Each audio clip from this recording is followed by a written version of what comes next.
doing well, son. Father. Come now. You know who sired you. That doesn't matter now.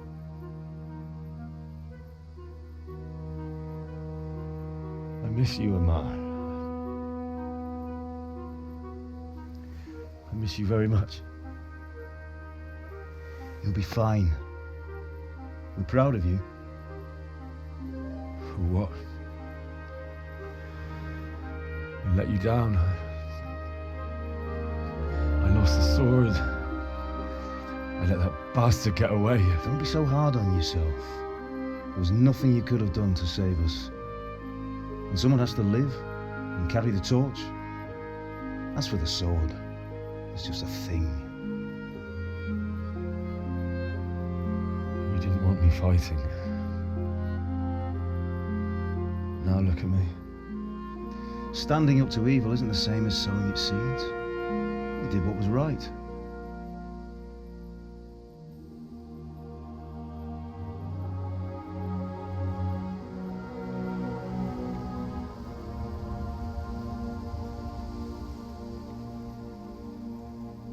I have to leave you now. Oh, please. You know I can't stay.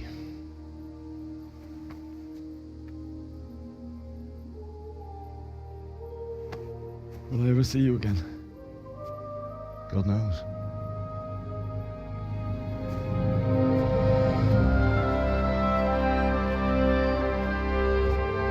Make her proud. Don't go.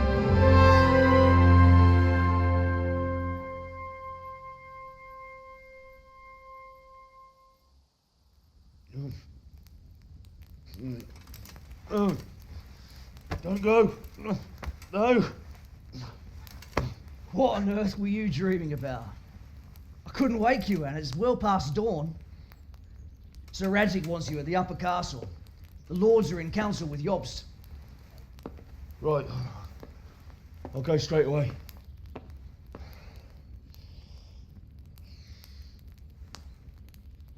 What is it?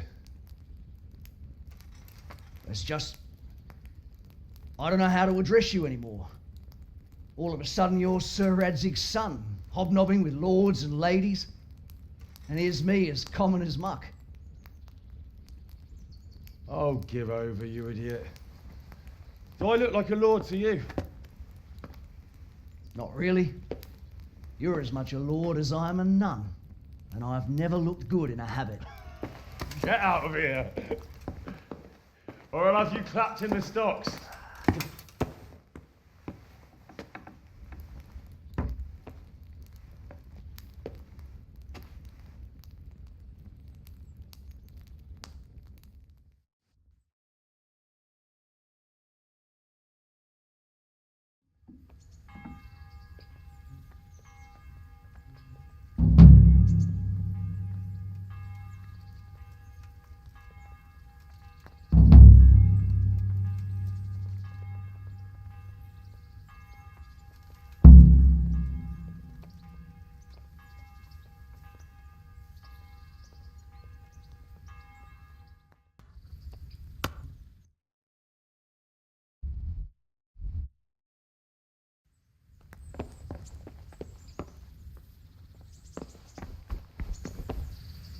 Stop for a bit. I'll just give you a quick search. Well then. Are you deaf? Get going. Why? Orders of his lordship.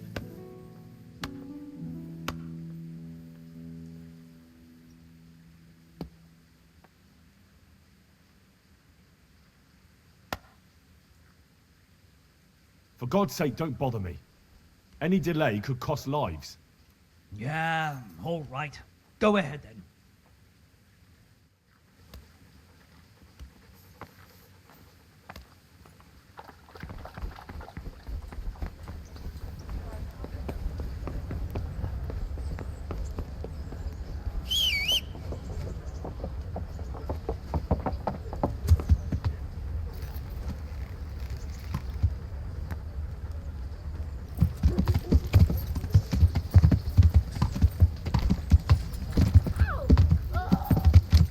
Yeah.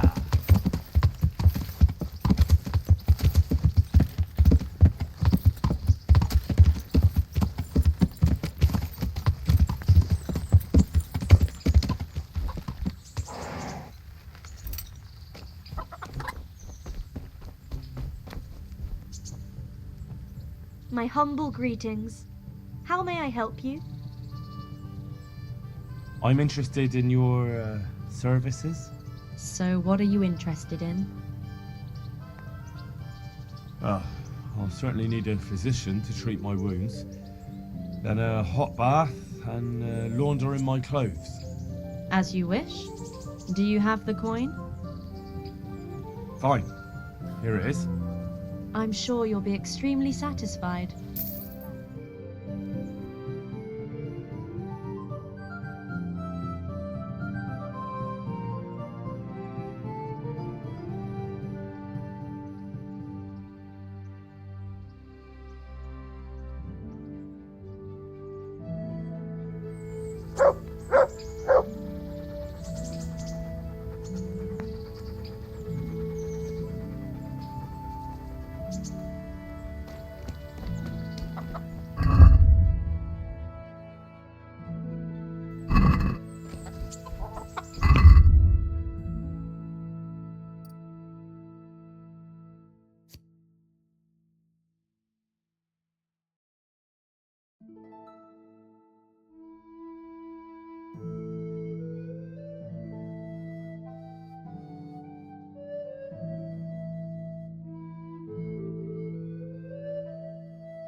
Look what I've got for you. You'll love this.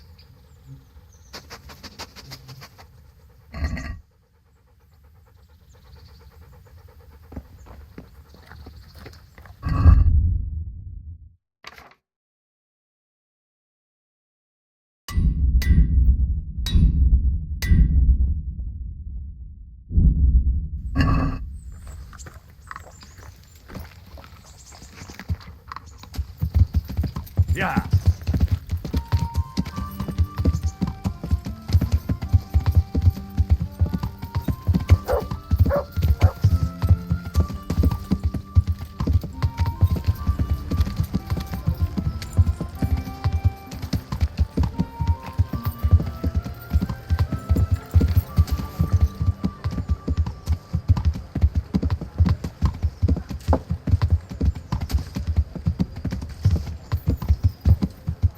Yeah.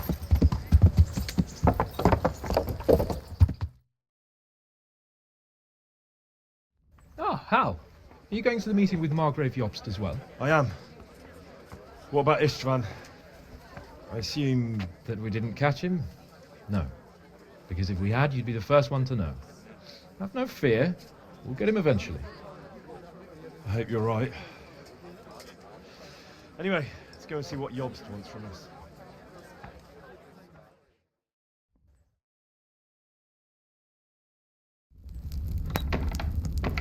My lords, Christ's blessings on you all.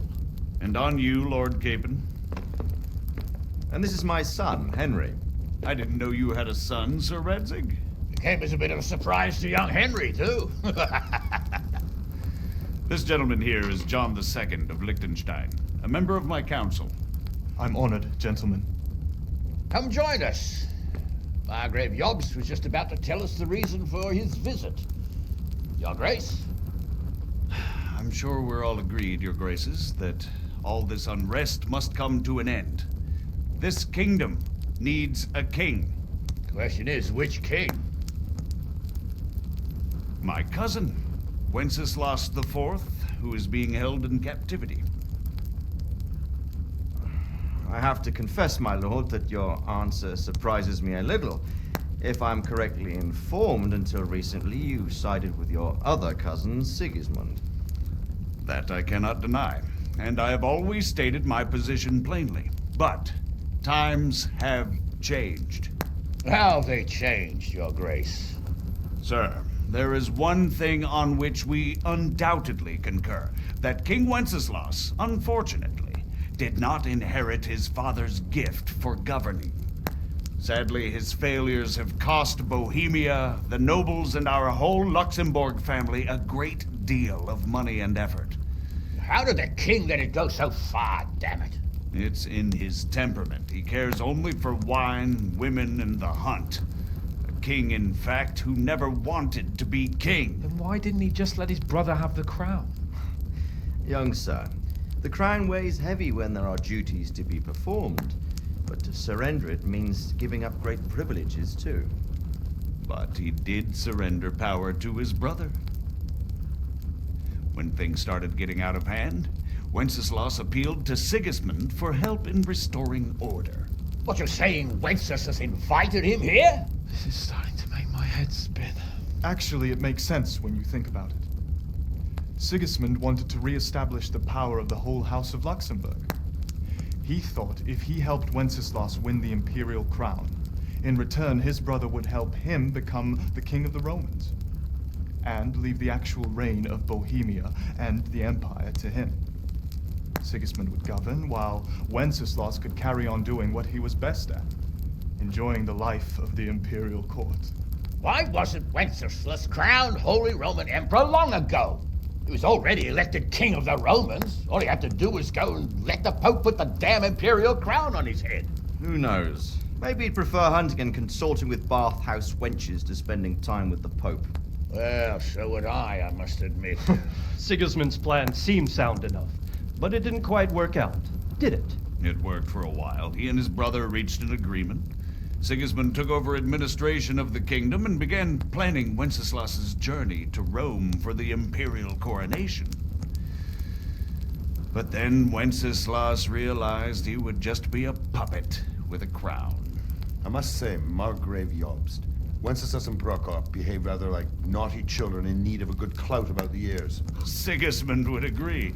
He was already planning his rule of Bohemia, and all of a sudden, the rug was pulled from under him. I'd say he lost his patience and decided he'd drag Wenceslas to the coronation kicking and screaming if he had to. Just like a naughty child, as you say. So he abducted him and your brother Prokop too, if I heard correctly. Correct. And you helped him do it, if I heard correctly. Yes, your graces, it's true. I was there when Sigismund abducted Prokop. I thought everything could somehow be settled, that we could make my brother see sense. But Sigismund just wanted to put an end to the dispute once and for all, whatever the cost. There was nothing I could do to stop him. And that's one of the reasons why I'm here. The worst of it is that it was all for nothing. Instead of putting a stop to the revolt, it escalated it, and the result is this chaos we have today. That's true enough, sir. But I must admit now, I'm not sure what your position is. The king is incompetent, but we must protect him? The simple truth, gentlemen, is that for all of Wenceslas's faults, we have no one else. So we'll have to make do with his idleness. People like him, though. But what can we do now? Sigismund has the League of Lords behind him. Otto von Bergolf, Heinrich von Rosenberg. The situation has gotten completely out of control. Now even the nobles of the League of Lords are realizing that Sigismund wasn't the right choice. So now Bergolf is on your side. Are we to assemble an army together with him and face Sigismund on the field of battle? We're not in Hungary now. Such affairs may be settled elegantly, without unnecessary hostilities or expenses. I have negotiated an alliance with the Hungarian bishops, the Polish, and of course the Czech nobility, against Sigismund.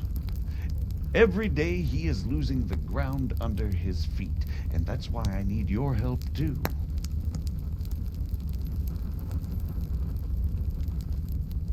What kind of help, though? Sigismund has a massive army, and Rosenberg, Berghoff, and Prague are behind him. Do you have an army you could face him with? But that's not what I mean at all. There's been a revolt against Sigismund in Hungary, partly due to my efforts, and now he'll have to choose whether he wants to gain the Bohemian crown, which is a very risky enterprise, or hold on to the Hungarian one. He can't have both. And there's a tough struggle awaiting him in Hungary. I'm not sure he'll win, and Rosenberg and Berghoff know it too. They're not stupid. If the Bohemian nobility stands together, they will turn. We are men of little consequence, Margrave. Radzig here lost everything because of his alliance with Wenceslas. Sir Divish came within a hair of the same fate. Even Rattay is defenseless against Sigismund and the League of Lords. What's more, Your Grace, King Wenceslas languishes in captivity in Vienna. He can't rule too well from there. And what do you propose? To sit with your arms folded till the Bohemian lands are turned to ashes like Skalitz? We have to put a stop to this senseless war! And do you know, sir, what the true position of the League of Lords is? I'm not on the best of terms with them at this moment, so you'll have to ask them yourselves. Yes. Why not? I'll go and visit Berghoff at his castle and we'll see what he tells me. You know, that's not such a bad idea, young sir. True. Though a little risky. I doubt Berghoff would harm a blue-blooded envoy. And you can find out what he has to say about developments and what the League of Lords is planning. Then we'll decide what to do next. I'll help you compose a letter to him. I'd like Henry to come with me. Why not? He's proven himself an able investigator, and he'll also be a good bodyguard if anything should happen. And I'll send Sir John here to Gutenberg to be my eyes and ears there. I believe both your reports will help us get a better grip on the situation. When can you set out? Just as soon as I've packed my things. Excellent. Margrave Jobst and I will draft the letter. Get ready, and we'll meet back here.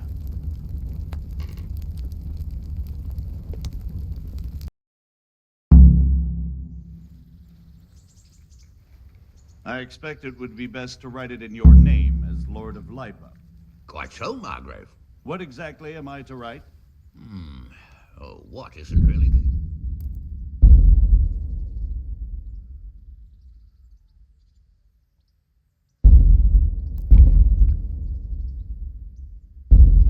But we have to ask in a way that won't leave Sir Capon being run out of the castle with a whip. Exactly. How about writing that you're concerned about current events and that you want to see things settled peaceably? And then ask the opinion of the League of Lords. Very well said, sir. And So, it looks like you're off on a mission. Yes. I can't wait. I don't want to dampen your spirits, my boy, but watch out. These are evil times, and who knows what can happen along the way. Not to mention that Berghoff is no saint. Don't worry. I know. You've shown you can fend for yourself, but do take care. You'll be traveling as Lord Capon's bodyguard. You'll be there to make sure nothing untoward happens to him. Keep your eyes peeled and your ears wide open. What Berghoff tells you is one thing, but what you see may be quite another. Rest assured, Father. And don't get embroiled in anything else.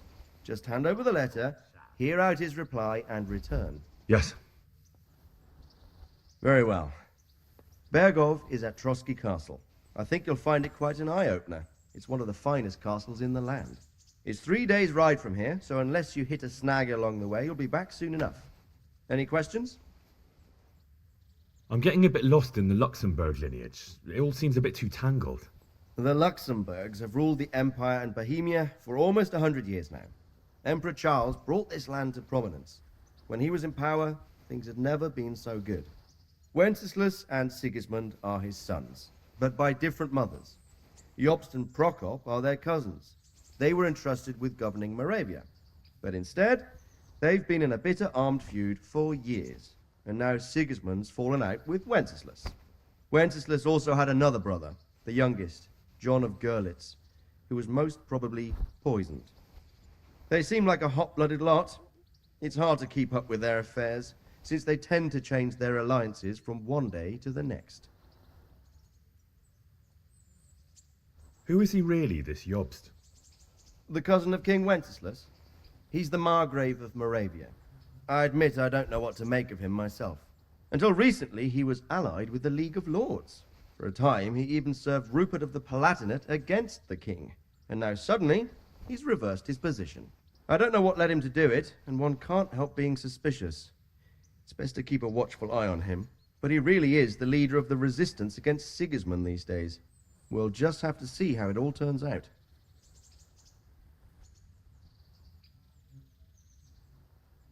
I'm a bit concerned so many people seem to think so little of King Wenceslas.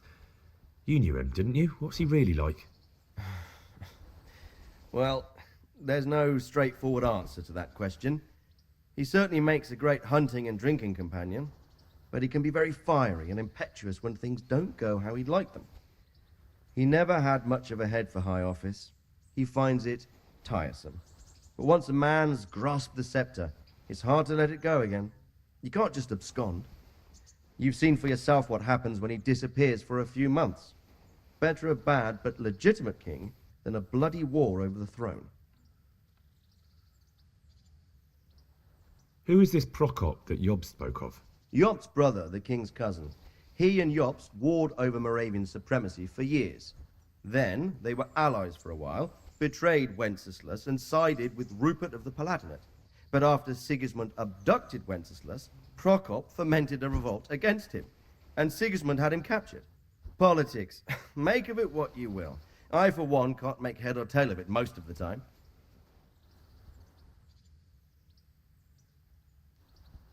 The League of Lords and that Berghoff we're off to see. Who are they exactly? The lords of the powerful houses. Heinrich of Rosenberg, Otto of Berghoff, Heinrich of Radetz, and others. They're unhappy with the way their influence declined after Wenceslas surrounded himself with the lesser orders of nobility. They abducted the king years ago and made him bow to their will. They got away with it that time, and now they've joined forces with Sigismund and done it again. But now it seems that Sigismund's behavior is starting to rub them up the wrong way, so they may well be thinking twice. We'll see what Berghoff has to say.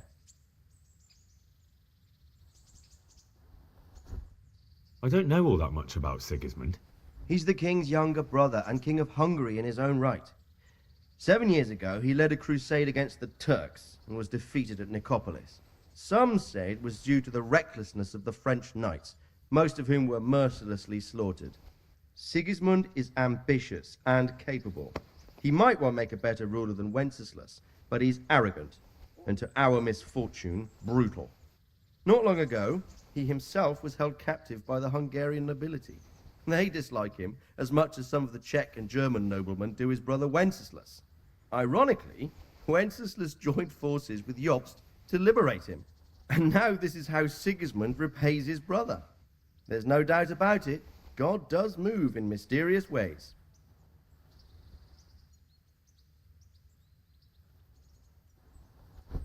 Rupert of the Palatinate. That's a name I hadn't heard before today. Rupert is the Prince Elector of the Palatinate. What's a Prince Elector? The Prince Electors are dignitaries of the Holy Roman Empire who have the right to elect the King of the Romans, who would then be crowned Holy Roman Emperor by the Pope. Rupert took the title for himself with the help of 3 other Prince Electors, even though Wenceslas had already been appointed. Some of the nobility in the empire recognized Rupert's claim, but when he went to Rome to be crowned emperor, it turned into a fiasco. Now he's doing his utmost to get Wenceslas to acknowledge him, but so far without success. So, now we have 2 kings of the Romans. Jobst sided with Sigismund for a while, but now he's switched allegiance. He seems to do that quite a lot.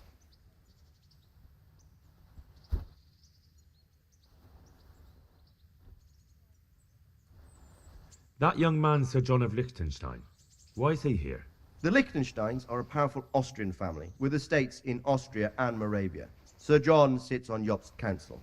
Since the king's being held captive in Vienna, I suppose it makes sense to have a powerful Austrian house as allies. It could be very useful.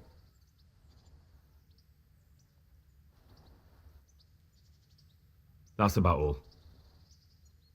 Very well. Take the letter from Sir Hanush. And good luck, son.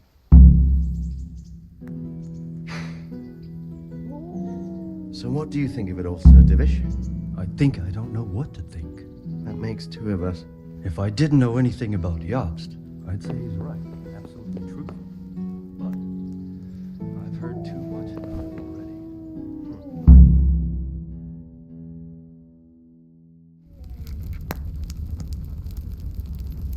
I believe we have written it well, gentlemen. Without a doubt. No one could deduce from this whether we are Sigismund's allies or foes. I must travel back to Brno now, but soon I will go to Brandenburg and I will stop here on the way back. By then, Sir Capon should be back and we can discuss how to proceed. Right.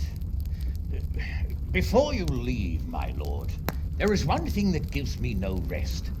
Why did Sigismund come as a foe? It makes no sense. If I may, sir, I think I can explain. Oh, please enlighten us, young sir. I live not far from Hungary, where Sigismund reigns.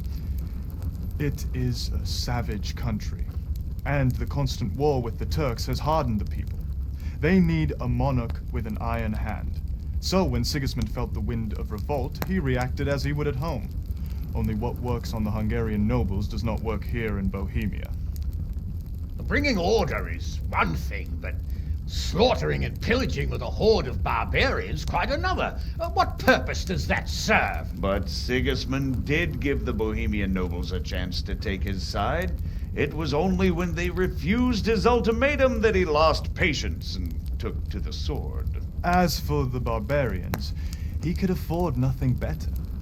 The Hungarian nobility would gain nothing from joining his campaign in Bohemia. He didn't have enough coin for a regular army, and so he recruited the Cumans. What he does not pay them, they make up for in plunder. But in the end, he didn't have enough to even satisfy the Cumans. That's why he raided Kuttenberg and Skalitz. He wanted the silver. That makes sense.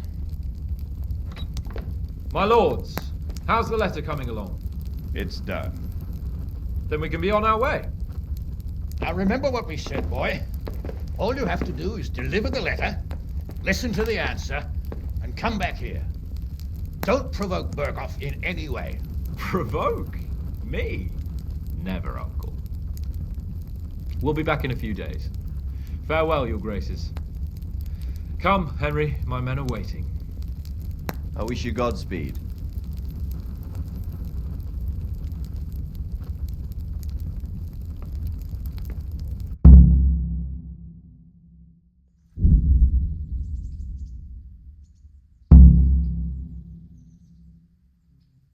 Come now, Hal. My men are mustered in the courtyard. We can get going.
Can we set off now, Henry? Of course. I can't wait. So, to horse! The Lord of Burgov is bound to be waiting us eagerly.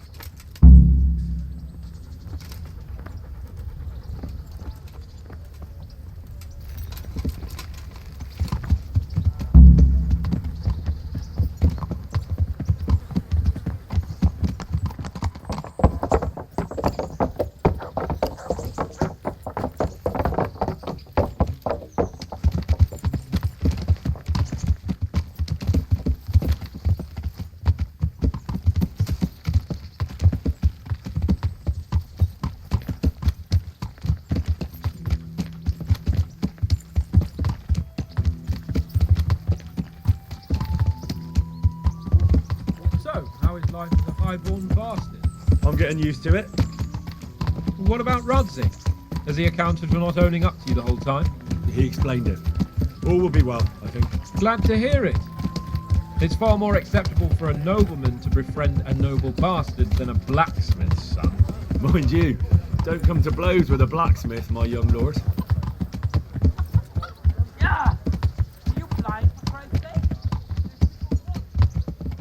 What do you think about Sir Jobst and his plan? Well, I admit all the scheming has me a little lost. I thought Sigismund was the devil, Wenceslas a martyr, those on his side the heroes, and those against him the villains. I believed we'd rescue the king and all would be well again, but now it looks a lot more complicated. Exactly. I didn't expect the noble lords to be as noble as the angels, but I hadn't expected such a sewer. They behave like children. I can't fathom how after all this backstabbing they're somehow still on speaking terms. I don't know either. Beggars belief.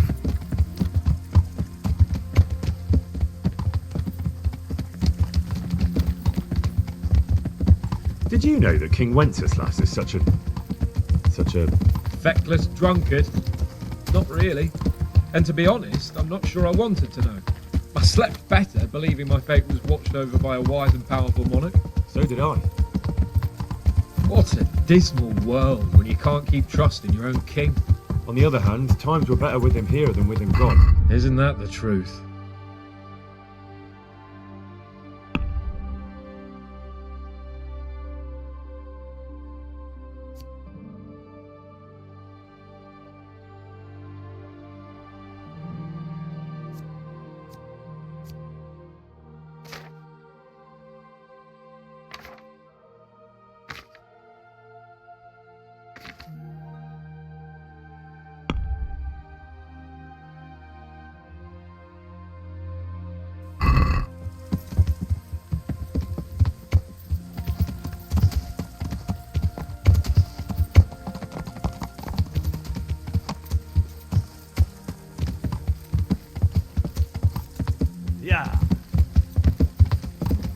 Do you know anything about Prokop? Ha! Sir Hanush could tell you a thing or two about him. Why?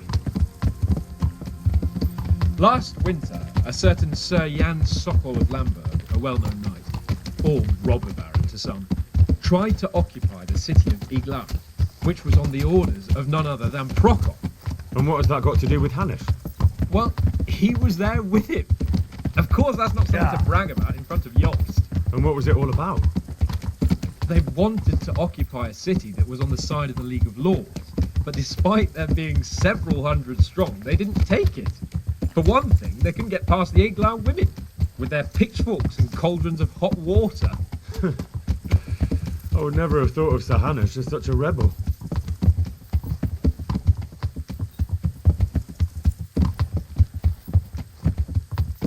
And have you heard anything about Rupert of the Palatinate? A little. He can't manage even to wrest power from a king who doesn't much care for ruling and isn't fighting back. That doesn't seem like a man who has what it takes to rule.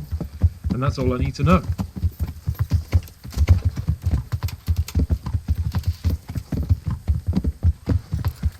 And that Berghoff we're going to see, do you know anything about him? I haven't heard much good about him, but I have a feeling that some other nobles are quite in awe of him. And his castle is apparently quite impressive. I'll be interested to see for myself.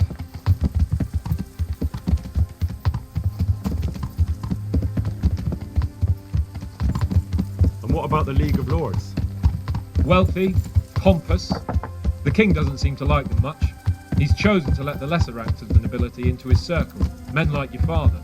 I admit I don't blame him one bit.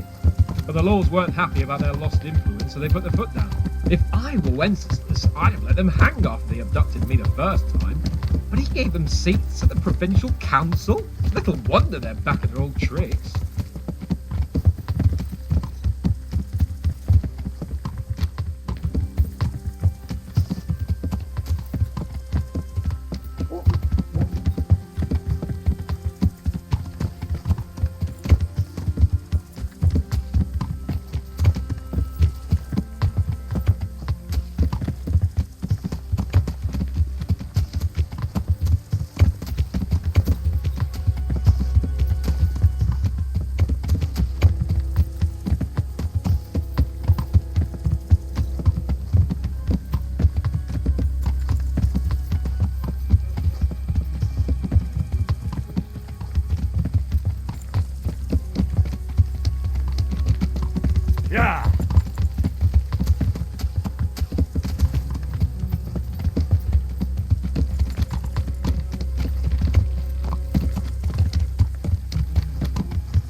Yeah.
God bless you. What troubles you? Well, young sir, what now? Shall we ride boldly forth to adventures new? I never took you for a romantic soul. But as it happens, a romantic soul is just what I need by my side right now. What, here? Now? Aren't we leaving? Ah, that's just the thing. Here we are, about to ride off into the unknown. Well, who knows what fate has in store for us? What if we should fall as heroes on the battlefield? How could I depart this world with a quiet heart, never having known true love? I'm a little worried about you, sir. Aren't you getting overheated inside that armor? Look, I can't just go off and get my head chopped off somewhere without first winning the heart of the girl I love. So are you going to help me or not?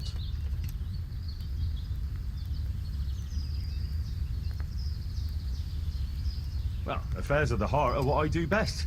I'll be glad to help you. So what do you want me to do? You, Hal, shall be my messenger of love. You shall bear her a letter and a gift from a secret admirer. Why me? It's not like you to be bashful, Sir Hans. You can just go and tell her, Certainly not. Carolina is different to the others. She was educated in a convent and needs to be handled with kid gloves. Romanced. I must court her secretly. It's the latest fashion in France. And who is this Carolina? The fairest maid that ever walked the earth. Carolina. The butcher's daughter. You must have noticed a divine creature in the marketplace. Unless you're more interested in barnyard animals. No, I don't know who you mean. Really? Maybe I'm right about your barnyard interests. Well, all the more wenches for me. Your task is simple. All you have to do is get hold of a necklace fine enough to grace her lovely neck. I did have one that I inherited from my great-grandmother. Unfortunately, not anymore.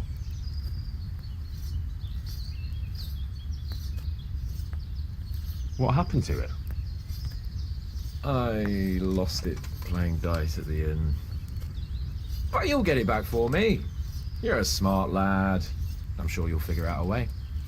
And I'll reward you handsomely.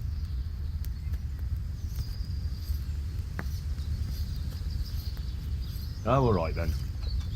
Is there something else I should know about this necklace? I lost it at dice in the Ledechko Tavern when I was there to see...